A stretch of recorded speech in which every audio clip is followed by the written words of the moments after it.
Good morning all of you. आप सभी का मैं inspire point Nimbo YouTube channel पर स्वागत करता हूं। आज हम केमिस्ट्री का चैप्टर यानी कि केमिकल रिएक्शन वाला जो चैप्टर है उसकी शुरुआत करेंगे। तो अपना टॉपिक है फर्स्ट रासायनिक अभिक्रिया यानी कि केमिकल रिएक्शन। सर्वप्रथम अपने को समझना है कि परिवर्तन क्या होता है।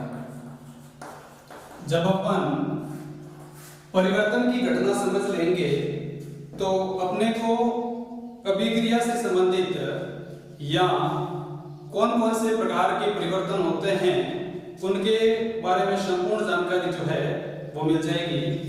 तो ध्यान देना है, जैसा कि अपन सुबह से लेकर शाम तक यानी कि डेली लाइफ में जो कुछ भी चीजें देखते हैं उसमें अलग अलग प्रकार के कुछ न कुछ अपने को परिवर्तन दिखाई देते हैं।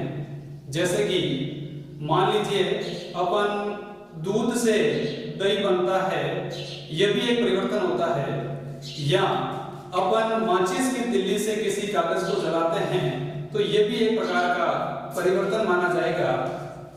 ठीक इसी प्रकार से मान लीजिए अपन किसी मोमबत्ती को जला रहे हैं तो मोमबत्ती का जलना भी एक परिवर्तन है। और सामान्य एग्जाम्पल देखिए, यदि अपन तो बर्फ का पिघलना या पानी का बर्फ में बदलना यह भी एक प्रकार से चेंजेस माना जाएगा, यह भी एक प्रकार से परिवर्तन माना जाएगा। तो यदि अपन परिवर्तन की डेफिनेशन देना चाहे तो हम कह सकते हैं कि किसी पदार्थ की अवस्था का किसी दूसरी अवस्था यानी कि एक स्टेज से दूसरी स्टेज में बदलना या उसका रंग रूप आकार या उसका ढांचा बदल जाना, इसे अपन परिवर्तन कह सकते हैं। तो अपन केमिकल रिएक्शन को पढ़ने से पहले ये हमें क्लियर हो गया कि परिवर्तन क्या होता है। तो मैं परिवर्तन को मुख्य दो भागों में बांट सकता हूं। पहला जो परिवर्तन होगा वो परिवर्तन होगा भौतिक परिवर्तन।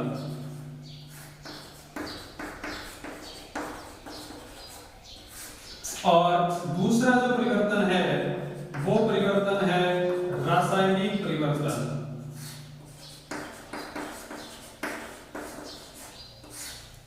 यहां पर मैंने परिवर्तन के दो प्रकार बताए हैं।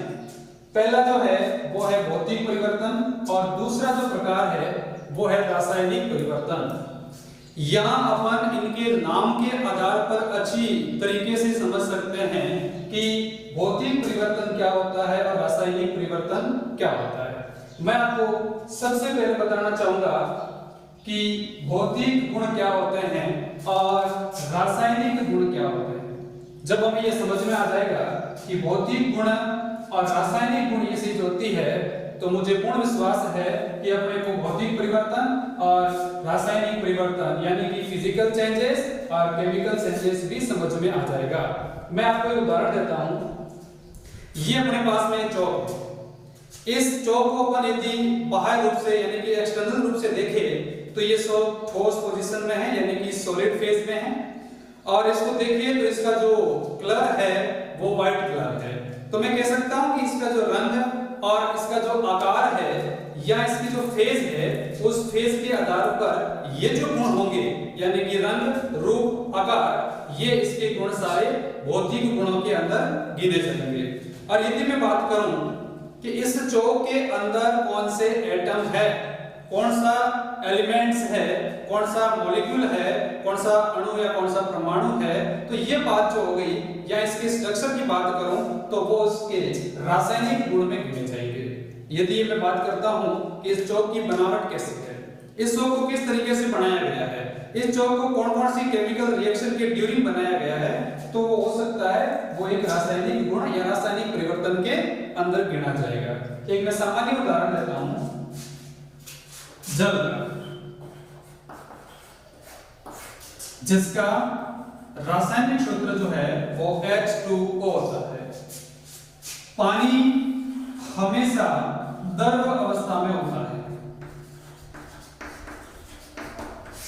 लेकिन इस पर कोई बाह्य बल कार्यरत होगा या इसकी पोजीशन बदल दी जाएगी, इसकी स्टेज जो होगी, इसकी अवस्था होगी, उसमें यदि अपन परिवर्तन लाए तो यही पानी जो पहले लिक्विड फेज में था वो बाद के अंदर यदि उसको अपन ठंडा किया तो ठंडा करने के बाद में यही जब ठोस में बदलेगा, यानी कि पानी आपका बर्फ बन जाएगा।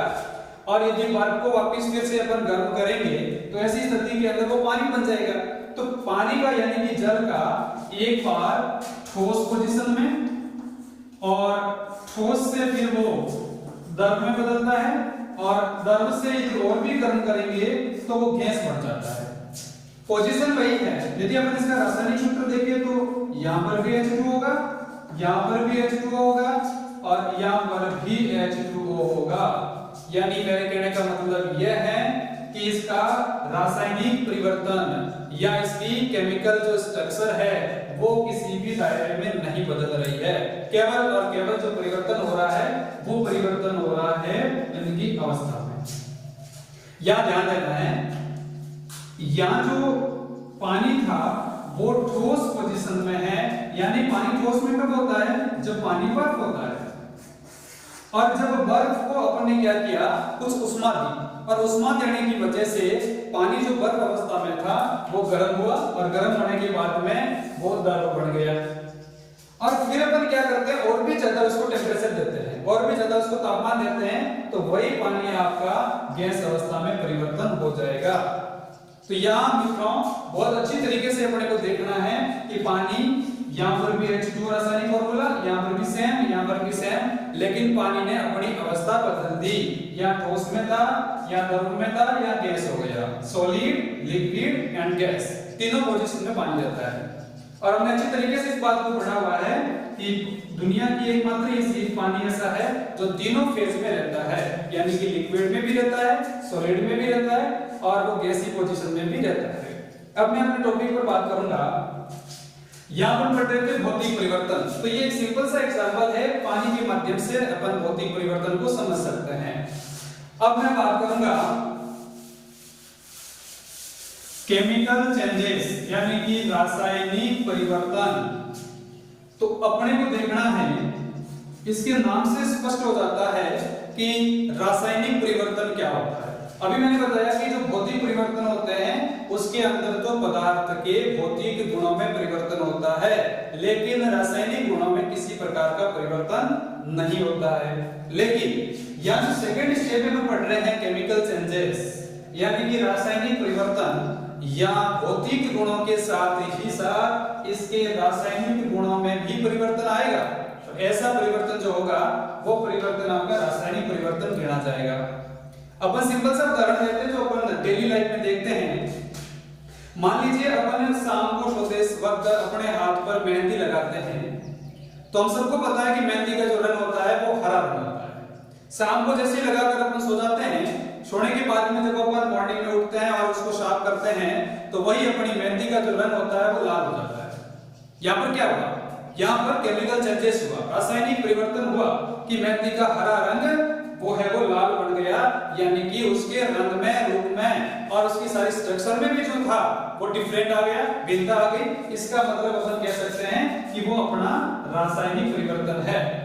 और भी मैं बहुत से उदाहरण दे सकता हूं, जैसे देखिएगा लोहे पर जंग लगना, लोहे पर जंग लगना, दूध से दही बनना, कागज का जलना, ये सारे जो परिवर्तन है मैं यहां लिख देता हूं। कागज का जलना, कागज का जलना, लोहे पर जंग लगना, लोहे पर जंग लगना, मेहंदी का रंग लाल हो जाना, ऐसे ऐसे बहुत से परिवर्तन होते हैं जिसके अंदर उसका सारा सिस्टम बदल जाता है, उस पदार्थ की संरचना बदल जाती है। तो ऐसे परिवर्तनों को अपन सम्मिलित रूप से रासायनिक परिवर्तन कहेंगे। अब अपने को देखना है कि इस भौतिक परिवर्तन और इस रासायनिक परिवर्तन के अंदर ऐसे क्या क्या अंतर है, ऐसे क्या क्या खास वजह होती है जिसकी वजह से अपन इन भौतिक परिवर्तन को और इस रासायनिक परिवर्तन को अलग कर सके। तो मैं अभी आपको एक टेबल के माध्यम से भौतिक परिवर्तन और रासायनिक परिवर्तन को अलग करके समझाऊंगा, जिसको आप सभी दर्शकगण जो भी स्टूडेंट्स पढ़ रहे हैं वो अपनी नोटबुक में नोट डाउन भी कर सकते हैं अपने वीडियो को पॉज करते हुए, और आप इस सभी भौतिक और रासायनिक परिवर्तनों के उदाहरण और इनकी डेफिनेशन अपनी फेयर कॉपी के अंदर नोट करते जाए, और जब भी आपको समय मिलता है उस समय के ड्यूरिंग आप इसका रिवीजन भी करते जाएंगे। तो देखिएगा, सर्वप्रथम मैं बात करूंगा भौतिक परिवर्तन की, जिसके बारे में अपन ने काफी पढ़ लिया है। अभी अपन कुछ खास फैक्ट जो है उन फैक्टों को मैं बोर्ड पे लिखवा रहा हूं। भौतिक परिवर्तन, और एक साइड में जो मैं लिख रहा हूं वो लिख रहा हूं रासायनिक परिवर्तन। रासायनिक परिवर्तन, अपन यहाँ पर भौतिक परिवर्तन और रासायनिक परिवर्तन में मुख्य अंतर लिखेंगे जो अधिकतर एग्जामों में पूछे जाते हैं। कुछ ऐसी भी बातें करेंगे जो बातें अपने को सामान्य तौर पर केवल इसकी डेफिनेशन पढ़ने से समझ में नहीं आती है, तो उनकी भी बात अपन करेंगे। तो देखिएगा, फर्स्ट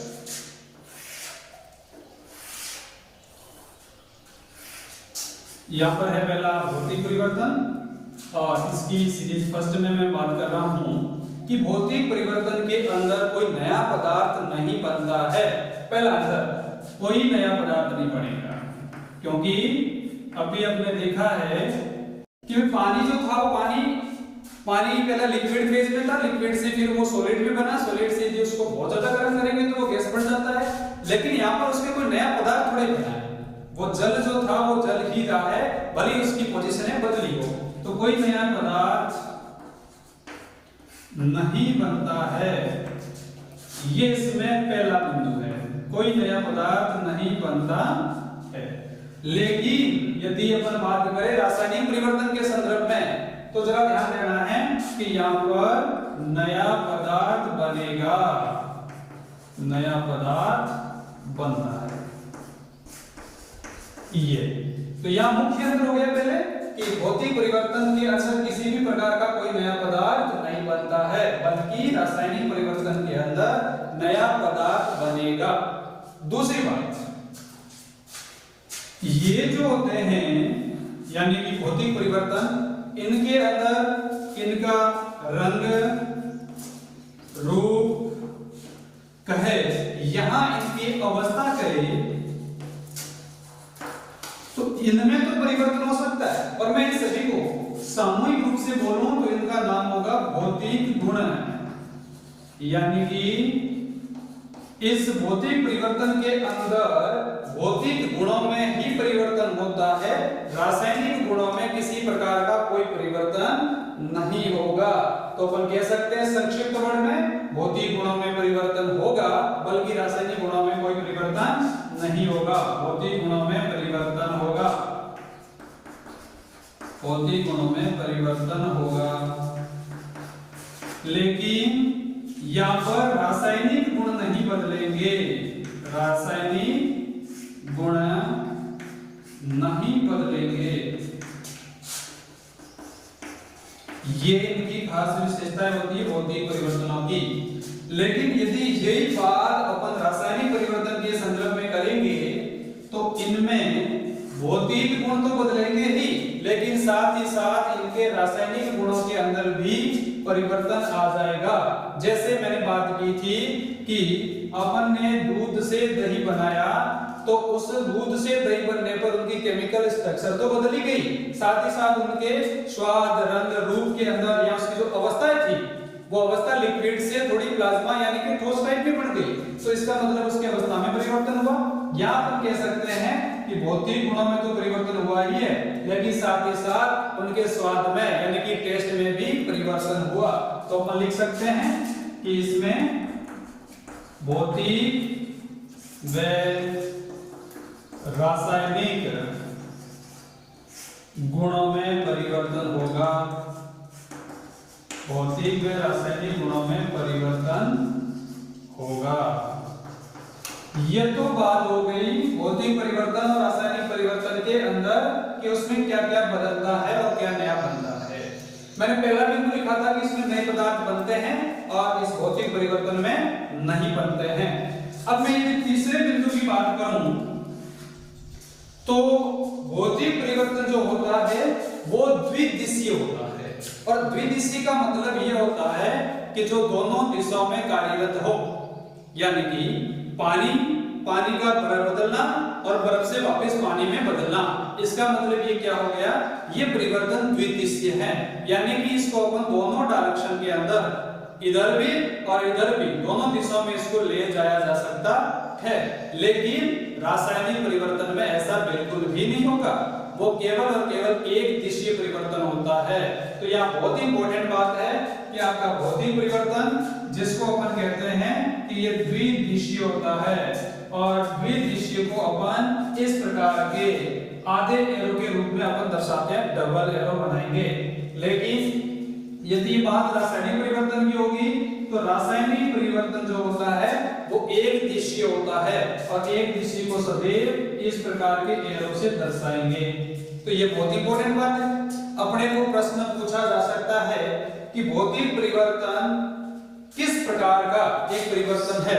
यदि ऑप्शन के रूप में अपने को 3-4 बातें मिल जाए कि वो द्विदिशीय है या अनुत्क्रमणीय प्रक्रम है या ऐसी उपरोक्त दोनों ही या उपरोक्त में से कोई नहीं, ऐसी कुछ बातें अपने को ऑप्शन के रूप में दे दे तो अपने को याद रखना है कि भौतिक परिवर्तन जो होता है वो हमेशा दोनों डायरेक्शन में चलेगा, यानी कि वो अभिक्रिया से उत्पाद की और उत्पाद से अभिक्रिया की, यानी कि कहने का मतलब रिएक्ट की ओर बढ़ेगा।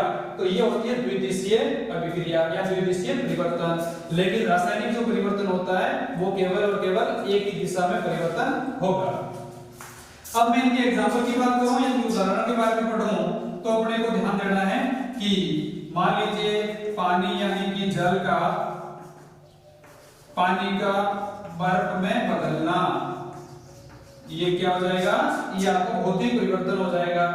और इसी तरीके से रासायनिक परिवर्तन में देखें तो अपने एग्जांपल के तौर पे बात करेंगे तो दूध का दही में बदलना, ये क्या हो जाएगा, ये आपका रासायनिक परिवर्तन होगा। तो हमने आपको भौतिक परिवर्तन और रासायनिक परिवर्तन की ये जो टेबल है इसको फिर से एक बार रिवाइज करवाता हूं जल्दी से। भौतिक परिवर्तन में कोई भी नया पदार्थ नहीं बनेगा, बल्कि रासायनिक परिवर्तन में नया पदार्थ बनता है। दूसरा, भौतिक परिवर्तन में सभी भौतिक गुण जो होंगे उनमें परिवर्तन होगा, लेकिन रासायनिक गुणों में किसी भी प्रकार का कोई परिवर्तन नहीं होगा। लेकिन यहाँ पर क्या होगा रासायनिक परिवर्तन में कि यहाँ भौतिक गुण तो बदलेंगे ही, लेकिन साथ ही साथ इसके रासायनिक गुण भी क्या हो जाएंगे, परिवर्तित हो जाएंगे, बदल जाएंगे।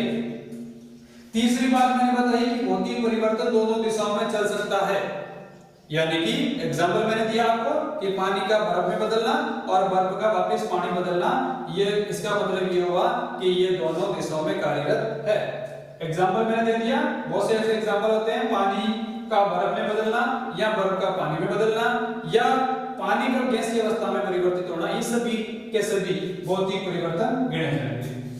यहाँ पर जो मैंने रासायनिक परिवर्तन बताया, ये रासायनिक परिवर्तन केवल एक डायरेक्शन में चलेगी, यानी कि एक बार अभिकारक से उत्पाद बन गया, इसका मतलब ये हुआ कि आप उत्पाद से वापस अभिकारक नहीं बना सकते हैं। मैं उदाहरण देता हूं कि आपने दूध से दही बना दिया और यदि आपकी इच्छा हुई कि आप चाहते हैं कि मुझे दही से वापस दूध बनाना है, तो आप कभी भी दही से दूध नहीं बना सकते हैं।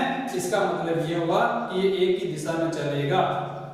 एग्जाम्पल के तौर पे दूध का दही में बदलना, लोहे पर जंग लगना, मेहंदी का लाल हो जाना, हरी से, ये सारे के सारे परिवर्तन जो है वो रासायनिक परिवर्तन है।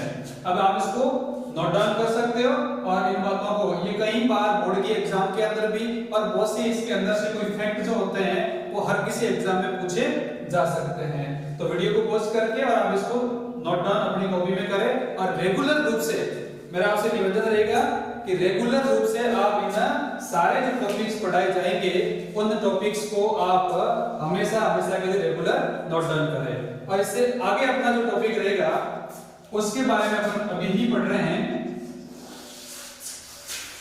ये पहले नोट डाउन करें, इसके बाद में अपन टॉपिक आगे ही चला रहे हैं। अभी अपना टॉपिक थोड़ा और टाइम के लिए चलेगा और वो मैं पढ़ाऊंगा आपको रासायनिक अभिक्रियाओं के बारे में। मुझे विश्वास है कि आप सभी स्टूडेंट्स ने इसको नोट डाउन कर दिया गया होगा। अब मैं इसको क्लियर कर देता हूं और आप आगे के टॉपिक के लिए तैयार हो जाएं।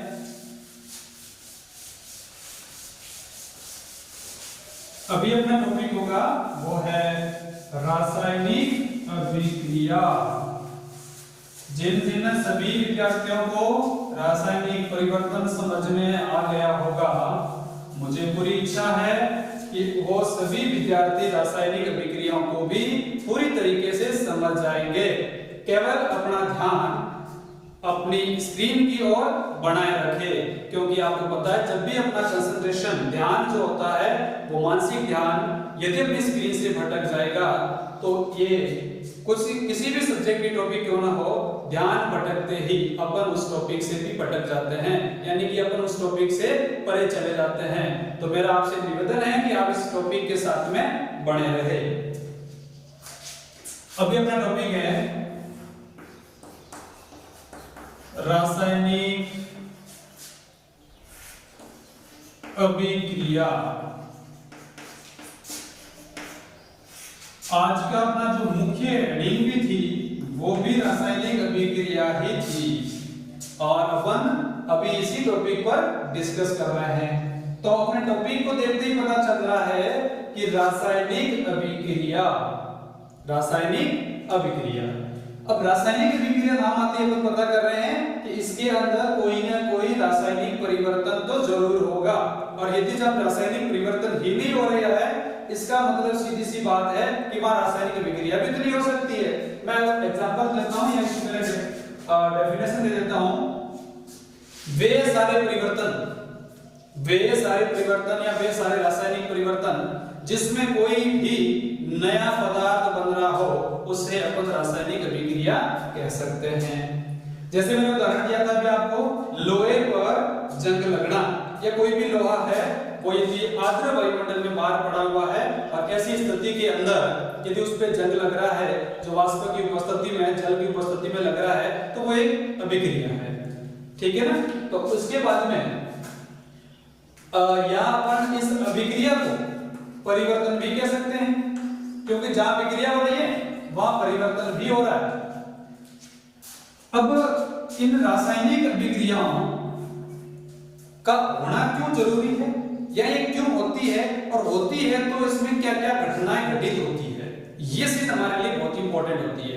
मैं आपको बताऊंगा, कोई भी रासायनिक अभिक्रिया जब घटना घटित होती है या अभिक्रिया होती है तो इसका मतलब सीधा हुआ कि या तो उसमें कोई नए बंध बन रहे हैं या फिर उसमें कोई बंध जो है वो टूट रहे हैं। तो बंधों का बनना और बंधों का टूटना जहां संभव होता है या जहां होता है वहां कोई ना कोई रासायनिक अभिक्रिया हो रही है। जैसे मैं आपको उदाहरण देता हूं, कार्बन जो था उस कार्बन को ऑक्सीजन की उपस्थिति में हमने क्या किया, उसको जलाया। कार्बन को ऑक्सीजन की उपस्थिति में हमने इसको जलाया, तो जलने के बाद में एक गैस बनेगी और उस गैस का नाम होता है CO2, और CO2 का मतलब है यहाँ पर कार्बन डाइऑक्साइड। Carbon dioxide. और ये जो CO2 ये है अपनी ऑक्सीजन, जिसे अपन प्राणवायु गैस भी कहते हैं, और ये है अपना कोयला या कार्बन। अपन ने क्या किया, कार्बन को ऑक्सीजन की उपस्थिति में जलाया, और जलाने के बाद में क्या बना, जलाने के बाद में कार्बन डाइऑक्साइड गैस बनी। यानी कि ये जो कार्बन था वो तो अपना सॉलिड फेज में था, ये जो ऑक्सीजन थी वो अपनी गैसीय फेज में थी, और ये जो CO2 बन रहा है ये CO2 भी अपनी गैसीय फेज में ही है। तो यह हुआ क्या, कार्बन को जलाना, ऑक्सीजन की उपस्थिति में जलाना और कार्बन डाइऑक्साइड का बनना, ये एक रासायनिक अभिक्रिया हो रही है। यहाँ पर ये रासायनिक अभिक्रिया मानी जाएगी। यहाँ पर ऑक्सीजन के बीच में जो बॉन्ड्स थे उसका कार्बन के साथ में जुड़ना या कार्बन का जलना, कार्बन के अंदर परिवर्तन होना, ये सभी अभी मैंने बात बताई थी कि कोई न कोई इसमें परिवर्तन हो रहा है, तो यहाँ पर भी क्या हो रहा है, परिवर्तन हो रहा है। ये तो पहले तो ठोस अवस्था में था, लेकिन इस ठोस का ऑक्सीजन यानी कि गैसीय अवस्था के साथ में जला, तो जलने के बाद में ये का ये ठोस आपका किस में बदल गया, गैस में बदल गया। यहाँ पर क्या हुआ, परिवर्तन हुआ। तो मेरे कहने का मतलब ये हुआ कि अपन रासायनिक अभिक्रिया को रासायनिक परिवर्तन भी कह सकते हैं, और जहां फिर भी रासायनिक परिवर्तन होगा वहां रासायनिक अभिक्रिया भी होगी। तो अब मैं इस अभिक्रिया को यदि या इस जो ये वर्ड लिखा हुआ है रासायनिक अभिक्रिया, इसको यदि डिफाइन करना चाहो तो अपन ये कह सकते हैं कि रासायनिक परिवर्तन ही रासायनिक अभिक्रिया मानी जाएगी, या जहां कहीं भी रासायनिक परिवर्तन हो रहा है और जहां कोई नया पदार्थ बन रहा है, इसका मतलब ये हुआ कि वो पर रासायनिक अभिक्रिया हो रही है। अब बात ये आती है कि किसी भी रासायनिक अभिक्रिया के अंदर या रासायनिक अभिक्रिया को अपन अपनी जो नोटबुक होती है या अपनी जो पाठ्य पुस्तकें होती है उसमें उस अभिक्रिया को बड़े शब्दों में ना लिखकर उसको संक्षिप्त छोटा रूप कैसे दे, तो सभी अभिक्रियाओं को छोटा रूप देने के लिए हमारे पास इक्वेशन बनाते हैं और उसको हम बोलते हैं रासायनिक समीकरण। मैं आपको रासायनिक समीकरण कैसे बनाने हैं, उनको लिखने के क्या क्या मापदंड होते हैं, उन सभी के बारे में अभी बताऊंगा, और उसके बाद में सभी रासायनिक अभिक्रियाओं की जो होगी वो अपन सीरीज वाइज इसको पढ़ेंगे। तो पहले अपन पढ़ते हैं रासायनिक समीकरण। रासायनिक समीकरण का मतलब है, मैं इसको परिभाषा में पिरोना चाहूं तो अपन कह सकते हैं कि किसी भी रासायनिक अभिक्रिया को लंबी तौर पर भाषा के रूप में व्यक्त ना करके उनको प्रत्येक सिनों के रूप में व्यक्त करना या उसका संक्षिप्त रूप देना ही रासायनिक समीकरण कहलाता है। तो अपना वर्ड है रासायनिक समीकरण, यानी कि अपन इसको बोल सकते हैं केमिकल इक्वेशन, रासायनिक समीकरण।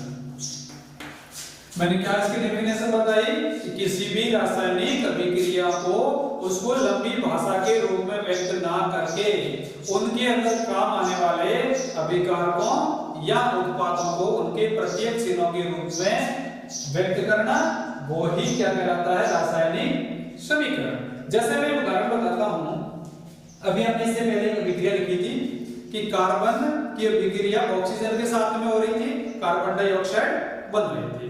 यदि मैं इसको भाषा के रूप में बोलूं तो कैसे बोलूंगा, कार्बन को हमने ऑक्सीजन की उपस्थिति में जलाया और जलाने के बाद में कार्बन डाइऑक्साइड गैस बनी, तो वो एक बड़ी लंबी भाषा हो जाएगी। तो अपन क्या सिस्टम बनाया कि इस जो बड़ी लंबी जो भाषा लिखते हैं उस भाषा को ना लिखकर और उनको केवल और केवल प्रतीकों के रूप में लिखना। जैसे मैं लिख रहा हूं, मान लीजिए अपने मैग्नीशियम को ऑक्सीजन की उपस्थिति में जलाया और मैग्नीशियम ऑक्साइड बना,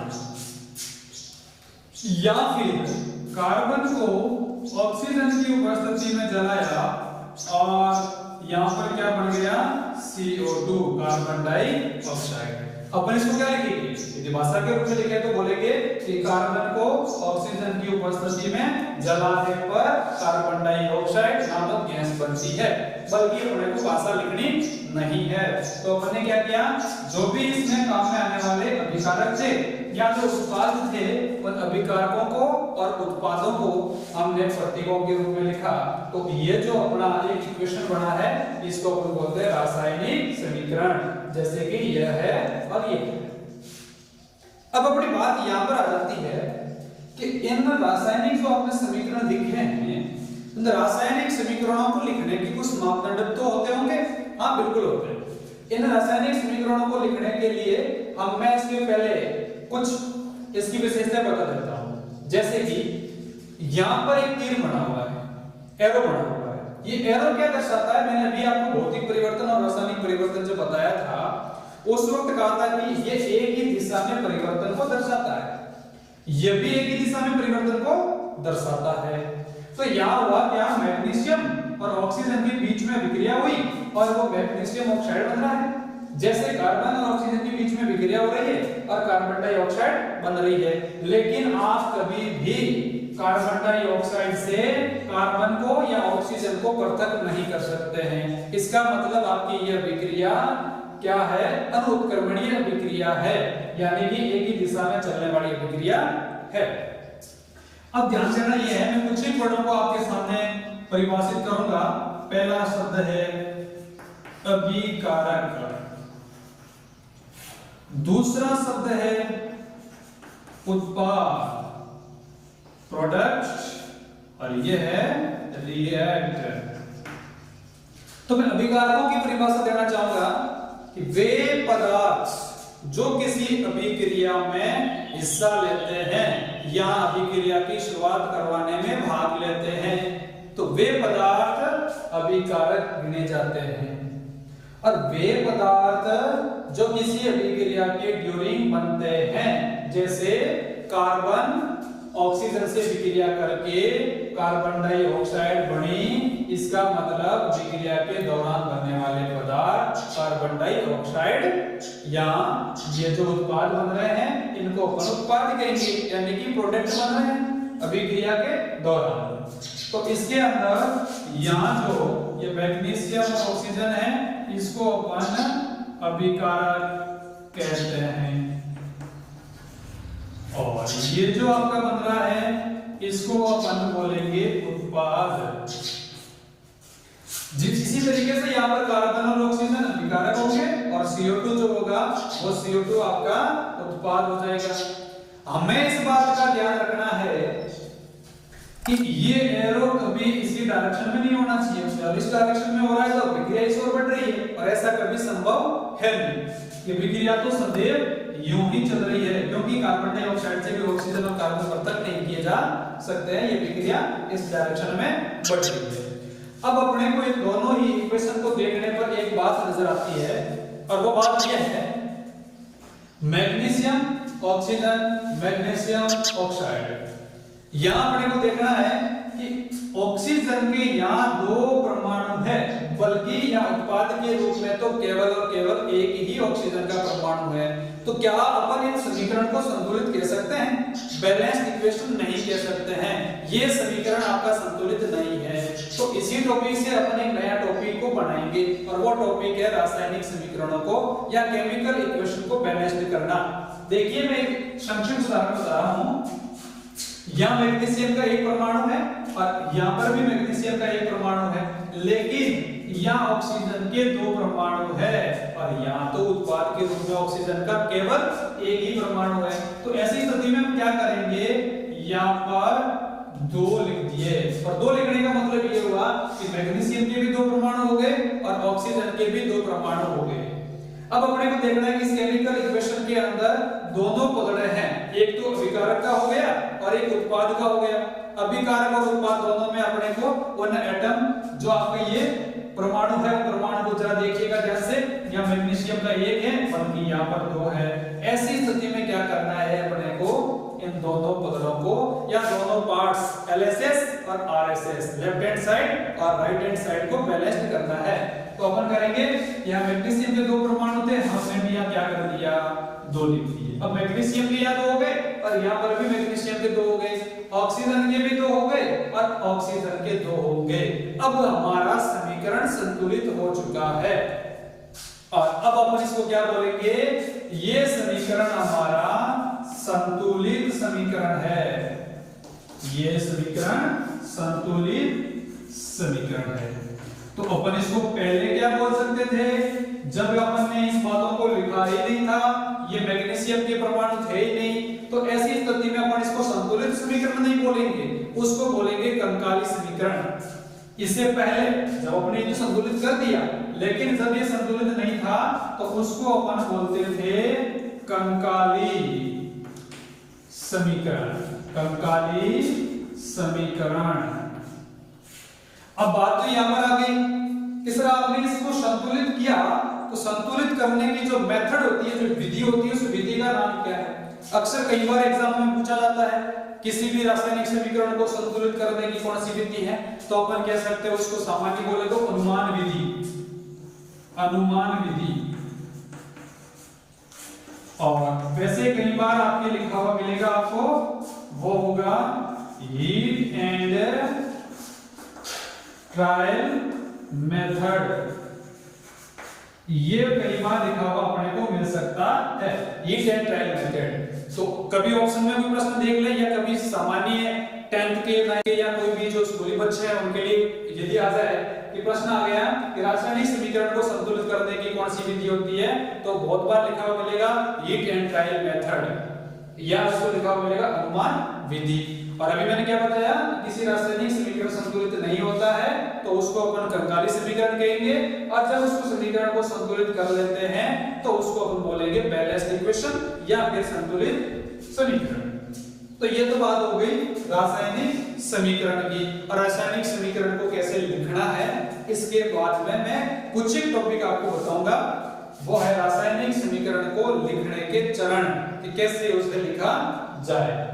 यदि कोई भी बच्चे इस नोट डाउन कर रहे हैं तो जल्दी से इसको नोट डाउन कर ले, और इसके बाद में अपन आगे बढ़ेंगे। जो भी आपको उचित बातें लगती है कि हमारी एग्जाम में इन बातों को पूछी जा सकती है, उन बातों को आप अपनी नोटबुक में नोट डाउन करते जाए, या फिर आप जल्दबाजी में मेरे साथ में नहीं लिख पा रहे हैं तो ऐसी स्थिति के अंदर आप वीडियो को पॉज करते और करके भी लिखा जा सकेगा।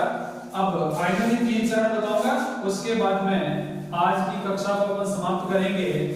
तो जल्दी से अपने 3 चरण जो है वो पढ़ लेते हैं कि रासायनिक समीकरण को कैसे लिखा जाता है, या रासायनिक समीकरण को लिखने के चरण, रासायनिक समीकरण को लिखने के चरण, या कौन कौन से ऐसे स्टेप होते हैं जिसके ड्यूरिंग अपन किसी भी रासायनिक जो अभिक्रिया होती है उस अभिक्रिया को रासायनिक समीकरण बना सके। तो पहला स्टेप है कि किसी भी रासायनिक अभिक्रिया के अंदर जो पदार्थ काम में आते हैं उन अभिकारक कौन होते हैं, तो उस अभिकारक को यहाँ पर तीर होगा, इन तीर के इधर वाले भाग के अंदर अपन लोग अभिकारक लिखते हैं। आप लोग कंफ्यूज होने की जरूरत नहीं है, कभी कभी अभिकारक की जगह क्रियाकारक शब्द भी आ सकता है, तो मैं इसको यहाँ पर भी क्रियाकारक भी लिख लेता हूँ। अभिकारक या क्रियाकारक शब्द आपको मिलेगा। तो इस तीर के इधर वाले जो ये एरो बना हुआ है, इस एरो के इस साइड के अंदर तो अपन लिखेंगे अभिकारक, और अभिकारक के बाद में जो आते हैं वो होते हैं अपने उत्पाद। अब बात ये आ गई कि सर क्या अभिकारक या क्रियाकारक एक ही होते हैं क्या? नहीं, अभिकारक या क्रियाकारक एक से ज्यादा हो जाए तो ऐसी स्थिति में अपन क्या करेंगे, A प्लस, मान लीजिए एक अभिकारक है, B भी एक क्या है, अभिकारक है, तो 2 या 2 से अधिक अभिकारक होने पर उन अभिकारकों के बीच में योजक चिन्ह है, यहाँ से अपन प्लस बोलते हैं, ये प्लस लगा देंगे, और फिर अपना आगे वही तीर, और इसके बाद में C को प्रोडक्ट बन रहा है, उत्पाद बन रहा है। तो ये तो हो गया पहला स्टेप कि इस साइड में अभिकारक लिखेंगे या क्रियाकारक लिखेंगे, और इस साइड के अंदर अपन लोग उत्पाद को लिखेंगे। दूसरी बात है अपनी, वो है कि इन अभिकारक और उत्पाद की पोजीशन लिखना या सिर्फ फेज लिखना कि कौन सी अवस्था में है। मान लीजिए अपना कार्बन था तो हमने उसको सॉलिड के रूप में लिखा था, मान लीजिए अपना ऑक्सीजन था तो उसको अपन यहाँ पर साइड में ब्रैकेट के अंदर G लिख लेंगे, यानी G का मतलब होता है गैस, S का मतलब होता है सॉलिड, और AQ का मतलब होता है जो इक्वेशन होता है, यानी कि उसको अपन बोल सकते हैं सॉल्यूशन के रूप में हो तो उसको लिखते हैं, और L का मतलब होता है लिक्विड। तो ये तो हो गई उनकी फेज यानी कि अवस्थाओं को लिखने का रूप। उसके बाद में क्या ध्यान देना है, किसी भी रासायनिक समीकरण को लिखते वक्त RSS भाग और LSS भाग जो होते हैं वो दोनों ही इक्वल रहने चाहिए। यानी कि कहने का मतलब ये हुआ कि यहाँ पर आपके यहाँ जो रिएक्ट है और आपका जो प्रोडक्ट है, उस रिएक्ट और प्रोडक्ट जो होंगे उनका मास यानी कि जो द्रव्यमान होता है वो द्रव्यमान हमेशा बैलेंस रहना चाहिए। उसी को तो हम बोलते हैं, जब आपके विकारक और उत्पादों का जो द्रव्यमान है वो संरक्षित है तो इस रूल्स का नाम आता है द्रव्यमान संरक्षण का नियम। द्रव्यमान संरक्षण का नियम। और ये द्रव्यमान संरक्षण का नियम क्या कहता है हमें कि किसी भी रासायनिक अभिक्रिया के अंदर अभिकारक और उत्पादों का जो द्रव्यमान होता है वो द्रव्यमान हमेशा संरक्षित रहना चाहिए, यानी कि किसी भी रासायनिक अभिक्रिया में अभिकारक और उत्पादों का द्रव्यमान कभी बदलना नहीं चाहिए। इस नियम को बोलते हैं अपन द्रव्यमान संरक्षण का नियम। इसके बाद में अपनी जो तीसरा स्टेप आता है, मैं बड़े बड़े तौर पे सारे स्टेपों को बताऊंगा। उसके बाद में मान लीजिए आपने कोई भी रासायनिक अभिक्रिया हो रही है और उस अभिक्रिया के दौरान कोई भी गैस निकल रही है या गैस का अब्जॉर्ब हो रहा है, अवशोषण हो रहा है, तो ऐसी स्थिति में अपन यदि गैस बाहर निकलेगी तो अपन इस प्रकार का एरो बाहर की ओर बनाएंगे, और यदि कोई भी ऊष्मा का अवशोषण हो रहा है तो ऐसी स्थिति में अपन इस प्रकार का एरो बनाएंगे। तो ये दर्शाते हैं कि उसमें ऊष्मा अंदर आ रही है और ये वाला बताता है कि ऊष्मा बाहर निकल रही है।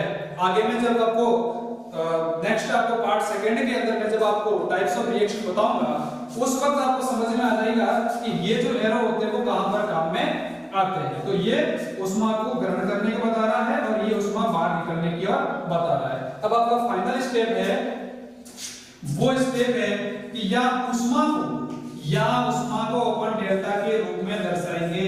जहां भी ऊष्मा की बात आएगी वहां पर डेल्टा बनाएंगे। इसको अपने को त्रिभुज नहीं बोलना है बल्कि अपन इसको डेल्टा बोलेंगे, यानी कि अपन ऊष्मा सेपी या ऊष्मा शोषित जो प्रक्रिया होगी उसमें इस प्रकार के अपन सिंबल जरूर देखने को मिलेंगे। तो ये तो होगी रासायनिक समीकरणों को लिखने की कुछ स्टेप। तो अब आज अपने पूरे अध्याय के अंदर सर्वप्रथम परिवर्तनों को पढ़ा, परिवर्तन के बाद में अपन ने भौतिक और रासायनिक परिवर्तनों को पढ़ा। मुझे पूरी विश्वास है, दृढ़ विश्वास है कि आप सभी को भौतिक परिवर्तन, रासायनिक परिवर्तन, परिवर्तन की घटनाएं और उसके बाद में हमने रासायनिक अभिक्रियाओं को पढ़ा। रासायनिक अभिक्रियाओं के बाद में हमने रासायनिक समीकरणों को पढ़ा और रासायनिक समीकरणों के बाद में उसे कैसे बैलेंस्ड किया जाता है उसकी अपने हीट एंड ट्रायल मेथड पढ़ी। और अंतिम रूप में मैं आप सबसे यही कहना चाहूंगा कि अपना इंस्पायर पॉइंट चैनल जो है यूट्यूब चैनल वो भी सभी अपने मित्रों के साथ में शेयर करें, लाइक करें और सब्सक्राइब करें, ताकि आप हम जब भी लाइव आएंगे तो आप सभी को इसका नोटिफिकेशन मिल सके। आज की कक्षा को यहीं विराम देते हैं। धन्यवाद।